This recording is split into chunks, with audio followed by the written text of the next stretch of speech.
Hello and welcome back to another video for American Fan Football Channel, where I am the aforementioned American, and we talk about everything related to football. And this is, of course, not American football, so if you're here for the NFL, you're in the wrong place. Okay, so today I think we're going to talk about Chelsea. I kind of just wanted to discuss the situation that's going on in Chelsea. There's a lot going on, so this might be a little bit longer of a video. But yeah, a lot is happening in the Chelsea space, and I am a Chelsea fan, and I kind of just want to rant about my thoughts. So, without further ado, let's just jump right into it. So, as I would assume most of you probably know who are watching this, we have a new owner, Todd Boehly, owner of the LA Dodgers, for the Americans out there. He bought Chelsea from Roman Abramovich, and everything looked like it was going fairly well in the summer. We had Thomas Tuchel, who is a manager I really respect and admire, and Todd Boehly decided to back Thomas Tuchel, which I thought was justified because he hadn't really been backed properly under the Roman Abramovich era. So he spent 270 odd million pounds on players for Thomas Tuchel's system, Thomas Tuchel's side, and Thomas Tuchel's philosophy. And he decides that he's going to sack Thomas Tuchel after 5 Premier League games. Yeah. Crazy. How do you decide to fucking sack a manager after 5 Premier League games? He hadn't even played with his full squad yet. He hadn't once fielded a lineup that had all of the new signings in the team. Aubameyang, this player we bought specifically for Tuchel, and who Chelsea fans were excited about to play under Tuchel because he had done so well at Borussia Dortmund under the coaching of Thomas Tuchel. But one game with Aubameyang, Thomas Tuchel is out the door. Aubameyang literally must be thinking, what the fuck did I just walk myself into? So that's the situation that happened. Then we appoint Graham Potter as manager, and we'll get on a little bit about Graham Potter later in the video. But right now, I just kind of want to focus on the direction that Todd Boehly is trying to bring Chelsea, because I am unconvinced that it is the right direction. Okay, so let's look at everything that he's done since he's been to Chelsea. The first thing he does is he comes in and clears out all of the upper level management. Petr Cech, Marina Granovsky, Bruce Buck, all of the key figureheads in the role above Tuchel are gone. We don't have a sporting director. We don't have whatever Bruce Buck did. I honestly don't really care. We have a manager, Thomas Tuchel, and we have an owner, Todd Boehly. So we have the highest level of management, and then we have the lowest level of management. And they decide that they could do the first Premier League window with a giant gap in the hierarchy of Chelsea. That just doesn't seem like a good idea. So, one of those people, if you don't have a hierarchy, you have to rely on the 2 people that are there. So Thomas Tuchel and Todd Boehly himself. One of those people doesn't know jack about football. That person's Todd Boehly, the owner of the team. So what does he do? Make himself sporting director. Yeah, that was a bad idea. But Todd Boehly doesn't know anything about football, so he has to ask the only other person in management who knows anything about football, and that is Thomas Tuchel.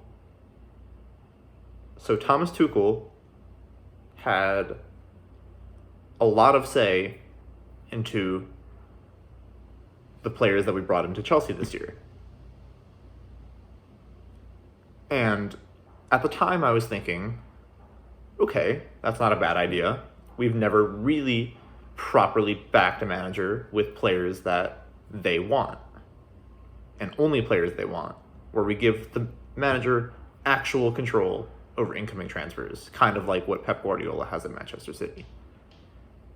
Because back in the Abramovich era, Marina Granovskaya would more or less sign players for the manager, and that may or may not have been players that the manager actually wanted. We've seen, and we did see, disastrous transfer after disastrous transfer.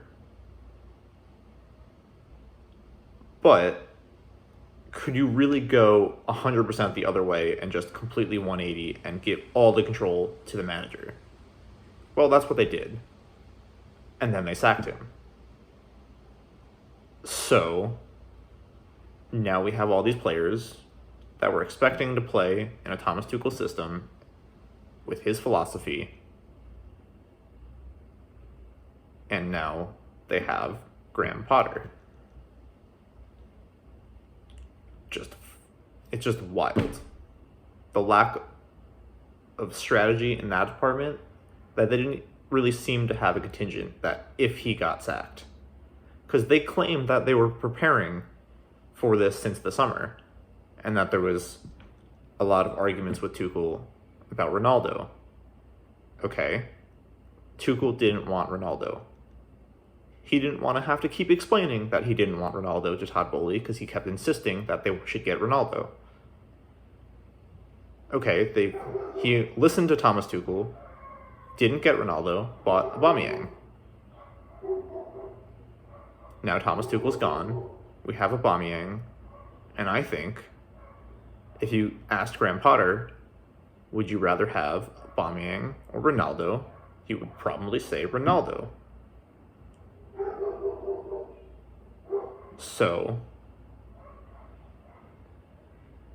you should have either sacked Tuchel before you brought in his players, or you should have kept Thomas Tuchel at least for another 10 games, 5 to 10 games, to just see if you can get this squad to blend.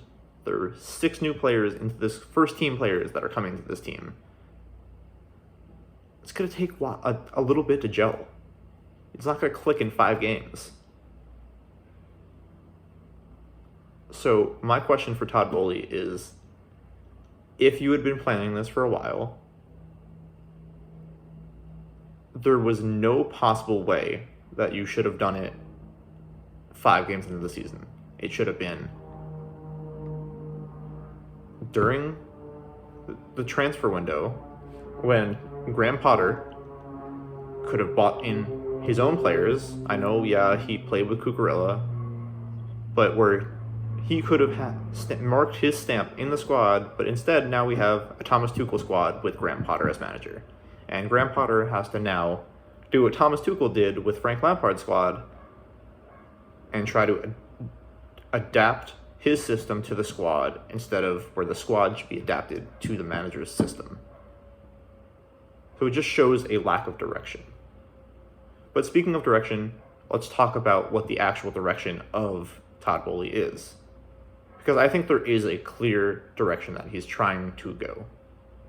He is trying, 1, to build a project, and 2, to build for the long term. Which is good and it's bad. He's been buying a lot of young players like Amari Hutchinson from Arsenal, Gaga Slonina from Chicago Fire, and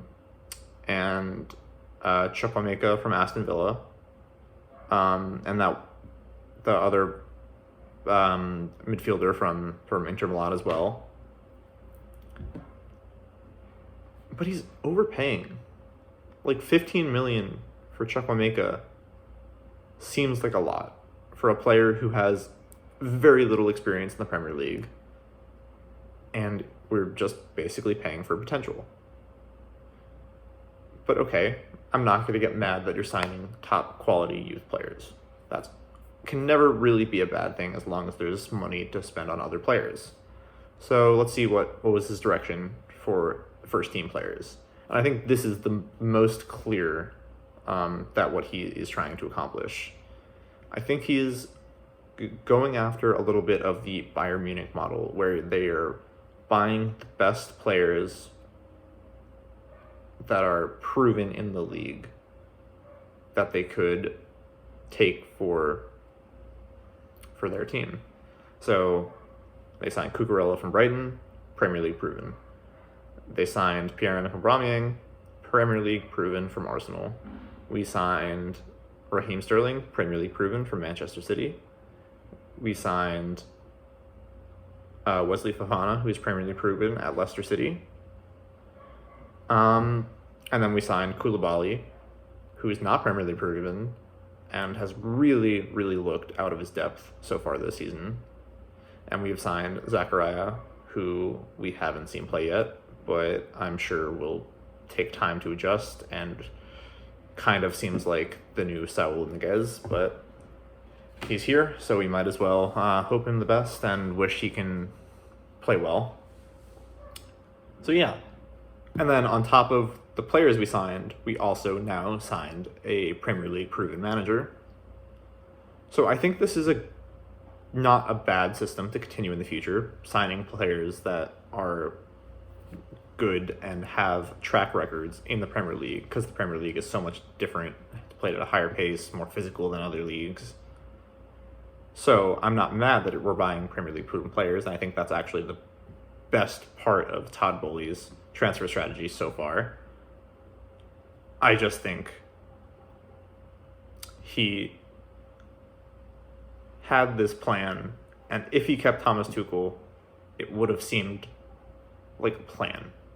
But now that he sacked Thomas Tuchel after 5 games and signed Graham Potter, it seems like they wanted to go well with Thomas Tuchel, and they really did, and they thought he was the manager. But he's kind of rubbing them the wrong way with things behind the scenes. So they took the first opportunity to get him out when things didn't go well on the field. And that's kind of where we're at right now. Thomas Tuchel is gone. I think he will get another top job. I actually think he could do some bits, maybe at somewhere like Newcastle as well, if they ever part ways with Eddie Howe. I could see him doing a job at Juventus, maybe even in like Inter Milan or something. And I think he will get one of those jobs eventually. Yeah, so I also just want to say, as a Chelsea fan, I will forever respect Thomas Tuchel for what he did for us. The Champions League, our second ever Champions League trophy, is just something I will be forever grateful for Thomas Tuchel, and really everyone in that squad. That was a really special season. Yeah, and the Club World Cup, the Super Cup, completing the set of trophies. So now Chelsea have won it all, besides the Europa Conference League, but no one really gives a shit about that. So yeah. Thank you, Thomas Tuchel. I'm still upset that you're gone. I think you should have been given more time. But now Graham Potter is the Chelsea manager. So let's talk about Graham Potter at Chelsea. And this is a little more difficult because I'm not sure about Graham Potter. I'm not sure that appointing the entire backroom staff and manager of Brighton and even some of the higher-ups at Brighton was a good idea. That's making the assumption that basically Brighton would be a top-level football club if they had more money. That is the bet that Todd Boehly is gambling on. And I don't think that is a fair bet to make. That could be true, but it also could be horribly wrong.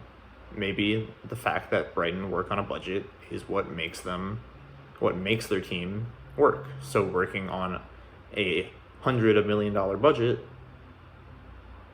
they could just pull out another Timo Werner, another Hakim Ziyech, another Christian Pulisic, another player that's going to come, flop, leave for about half the money that they came in for, and will otherwise do our best to forget they ever played for us.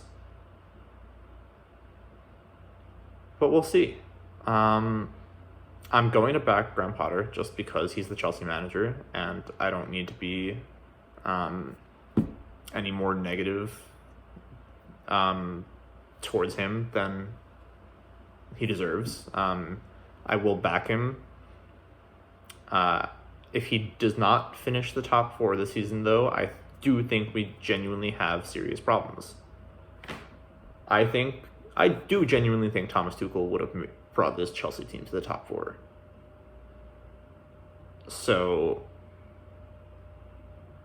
I can't say I would be happy with anything less from Graham Potter. Because if Chelsea finish outside the top four, then the Brighton manager had an entire season with a squad that's full of good players, not great players, some world-class players, some average players. This team and the money we spent on this team should be making the top four. We can finish higher than Arsenal, or Tottenham, or Manchester United, or Liverpool for that matter. We only need the top four this season. I think maybe Tuchel had slightly higher expectations on his shoulder just because he had been there for longer, that we could potentially, do something, maybe not finish, maybe not win the league, but, come within 10 points, 15 points of Manchester City, and that might be a little optimistic, but I feel like since Graham Potter has now come in, the expectations have been lowered. So if he doesn't finish in the top four, then I feel like the majority of people will be like, it's okay, it's his first season, he's a young manager, and he'll improve. But I'm not sure. Do we want to be following the Arsenal method? Because if you remember, I think Mikel Arteta came into Arsenal, brought the level of the team way down. He dropped expectations as low as they could possibly have gone by finishing 8th twice in a row. And then slowly began to bring himself up. And I think right now he's probably about at the point of where he got there. So he's basically started here, brought the level of the team all the way down, and then kind of brought it back to the level that he started with. And I think I see a similar projection for Graham Potter. But at Chelsea, I can see him getting sacked before he has time to actually bring the level back up to where he started. So overall, do I think Graham Potter will be successful at Chelsea? In my personal, non-biased opinion, as a non-Chelsea fan, I have to say I do not see us winning a league or a Premier League under Graham Potter. I'm not so sure we will finish in the top four this season anymore. However, if we don't, I do think there are problems with the manager, and we will have to discuss that over the next summer. But as a partisan Chelsea fan, I really do hope Graham Potter the best. I will be less negative after this video. I kind of just needed to get this all out there, get my thoughts on the situation so they're on the record. But in the future, I will try to wholeheartedly back Graham Potter, because he is not at fault for Todd Boehly's mistakes. He is not at fault for Thomas Tuchel getting sacked. He is not at fault for taking the Chelsea job. I think he did what any sane person would, who has a major career opportunity that they would probably regret not taking for the rest of their life. So, Graham Potter, no animosity towards you. I really do wish you the best. My heart wants it to work, but my brain is telling me that it won't. So yeah, those are my thoughts on the entire situation at Chelsea. I know it was a little bit of a longer video. Let me know if you like this kind of longer format of like a 20 minute video instead of around a 10 to 12 minute video. But yeah, please drop a like and subscribe. I really appreciate it. I'm really trying to grow this channel out, and I'm kind of enjoying just kind of ranting up here and giving my thoughts and opinions. It's kind of therapeutic. So even if people don't watch it, hi, I guess this is my source of therapy. So yeah, thank you for watching. Please check out my other 3 videos that I posted in the past couple days. I'm going to continue to try to post maybe daily to every other day. There might be even a second video that comes out today, so stay tuned for that. Maybe talking about maybe Liverpool or Tottenham. But yeah, that's all I have for you today. Have a great day.